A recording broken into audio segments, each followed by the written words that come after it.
ভাই, আপনি মুসলিম, আপনি নামাজ পড়তে পারেন, আপনি নামাজ পড়তে জানেন, কিন্তু নিয়মিত পারছেন না কেন?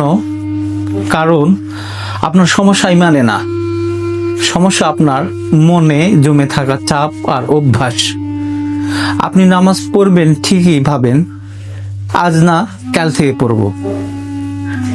আল্লাহ তাআলা সূরা কোরআনের আনকাবুতে 45 নম্বর আয়াতে বলেছেন যে নিশ্চয় নামাজ অশ্লীলতা ও যাবতীয় মন্দ কাজ থেকে বিরত রাখে। আপনি খারাপ না, আপনি নামাজ পড়েন না দেখে আপনি খারাপ এমন না।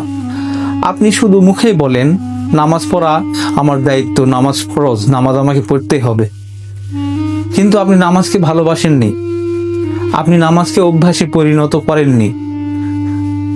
অতএব আজ থেকে এক ওয়াক্ত দিয়ে অভ্যাস করুন। এক ওয়াক্ত, শুধুমাত্র এক ওয়াক্ত, 5 ওয়াক্ত নামাজের মধ্যে এক ওয়াক্ত নামাজ দিয়ে শুরু করুন। অভ্যাসে পরিণত করুন নামাজকে।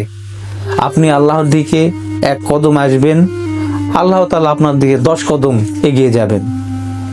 আসুন নামাজকে অভ্যাসে পরিণত করি।